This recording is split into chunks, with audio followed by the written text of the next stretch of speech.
Hey, morning, everybody. Here to talk to you today about being ready to grow your company. So, like, everyone's ready, right? Talk to people, everybody I talk to, they're like, can you start yesterday? I'm like, so ready. I need to have it happen. You're going to be the miracle worker because, my business is amazing. My service and my products are amazing. My customers love me. I just need more of them. So, like, let's get it going. And, like, that's normal. Everyone feels that way. I felt like that, like, my whole career. But not everybody is actually able to accelerate their growth at the same speed when they finally decide to do something about it. And so that's been really bothering me for a long time. Maybe it's been bothering you. Maybe you haven't been able to identify it in your own business. So I've been thinking about it a lot lately. How can I make this video or piece of content about the way I have been viewing this lately? And I think I've come to the conclusion that there are people that are ready for growth, which is actually a lot smaller group of people than we would normally think of being like everyone's ready. And then the bigger group is actually, I would put them into the get ready for growth. So like it's a need. They need to get ready for growth before they're actually ready for growth. So I'll break it down a little bit. So the get ready for growth, I think about those people in three ways. They have a desire to grow, obviously, and they're tired and frustrated with the lack of progress. And that's probably why they're so ready to grow, because they're just like, I'm sick of being stagnant in my business. I'm sick of not growing their revenue or not growing their profit. Like, this has got to happen. Now's the time. I'm ready. Let's do something about it.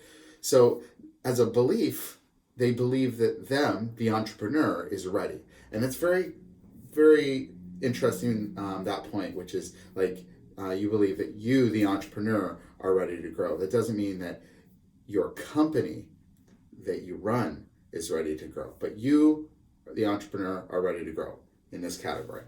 And you think the time is now to make it happen. So you're running very much on like an aspiration, and you believe it's going to take a lot of motivation to get this done. And ultimately, you're just feeling impatient, which is a major blind spot for all of us as entrepreneurs, is that feeling of impatience. Being impatient often makes us feel entitled to that next thing that we want just because we're impatient. And, we've gotten to this point because we're scrappy and we can make things happen. But there's this like elusive growth that we've been stuck at for a long time that we haven't been able to get past. And it's very clear why that's happening. You had the skill sets to get to where you are today, and you don't have the skill sets to get to the next spot.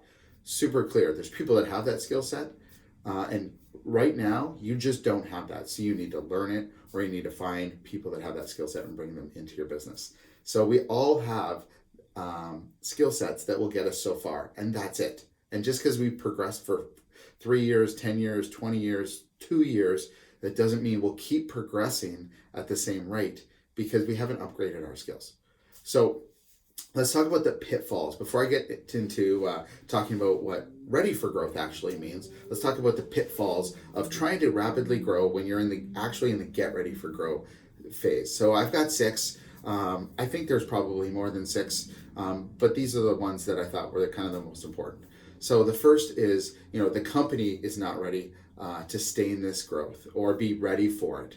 What could happen is, and what I see a lot is, there becomes customer turnover. You put so much energy into growing the company now that you forget about the customers that you already have, which is a big issue, because then you could grow your customer count. You could get more customers than you've ever gotten before every month, but all of a sudden have flat profit or even a decline because you've been churning customers at a higher rate than you have in the past.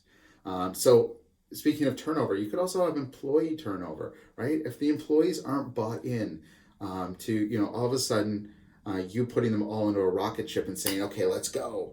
We're going to go grow this company. Everyone's going to get the same paycheck. We're all going to work harder, and it's going to seem really disorganized, but we're going to do it. So, employees may not be bought in, which is, the second pitfall. The third pitfall, you may start taking bad customers, or certainly the wrong customers. There's lots of customers out there for all of us that sell products and services.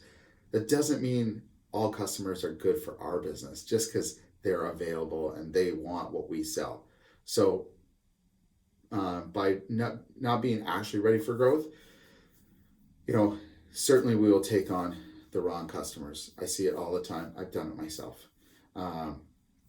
So number 4, Customer acquisition costs is either unprofitable or not even considered. So you just want to get customers just to grow.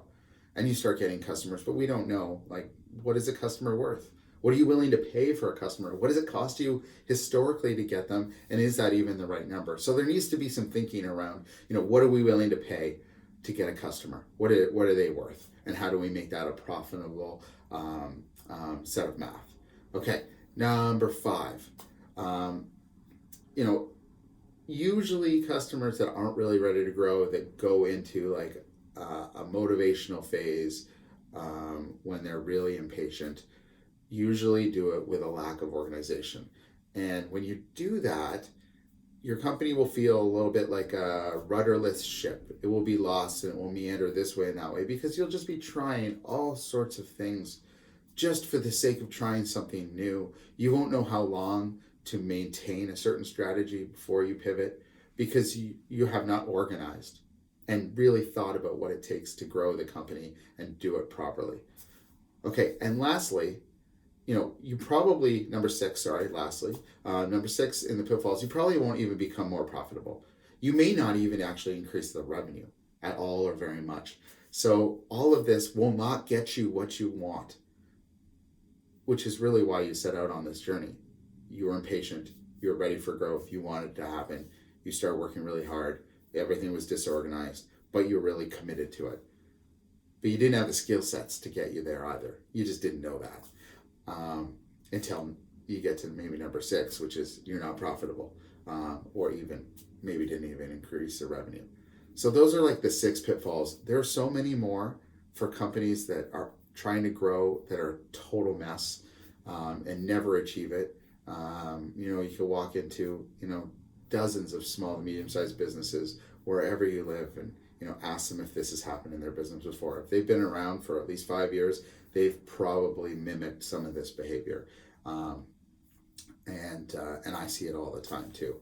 So let's talk about what ready for growth means. So we know where the get ready for growth category of people are, which is most, but all of those people can get themselves into the ready for growth model, no problem. And it will be the biggest payoff of your time. If you spend, depending on the size of your company and the complexity of your products and services, like maybe you just have to spend like 60 days, 90 days, 120 days to get yourself ready for growth. And it will be absolutely life-changing in your business. You will not need to run on motivation or aspiration. You will not have to, feel that impatience that you had in order to drive the actions of the organization. You'll actually be ready and organized to grow.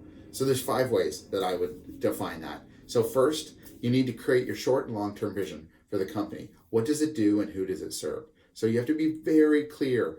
What is the value that your company provides to its target customer? And target customer is really important.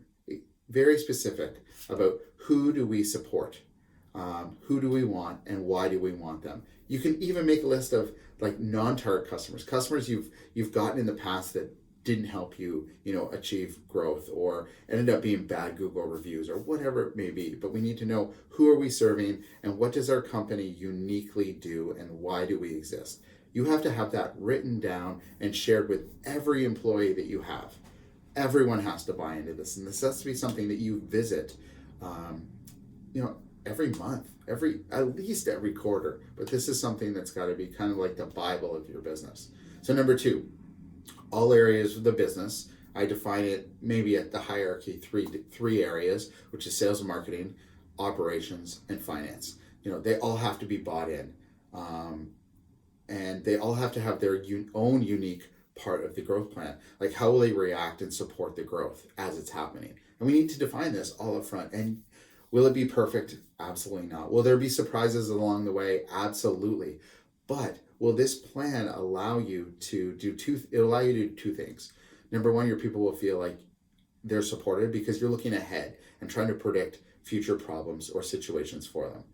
So that's number 1. And number 2, by doing that, you'll probably take care of at least 80% of those future problems. So when they happen, everyone's calm and they know what the playbook is and how they're going to handle it. Okay, so number 3, we need to make sure that we have the right people in the right seats. Okay, so today, Do we have the right people to grow the business? Are they in the right jobs? Are they doing the right activities within those jobs? So you need to look at all these different things in the org chart, who's reporting to who and what are they responsible for, and get rid of all the stuff that doesn't matter. And I don't mean people, I mean activities that are not serving the growth platform of the company or the operations or the finance. So we need to clean that up. We also need to make a couple of org charts probably for the future. Like when we hit X number of customers or X amount of revenue or X amount of profit, this is how the org chart changes. It grows. It usually, as companies grow in revenue, they grow in people. So we need to grow that chart. We need to have an abstract of what that's going to look like in the future. Okay, so number 4, strict attention to data. I can't say it enough. Strict attention to data.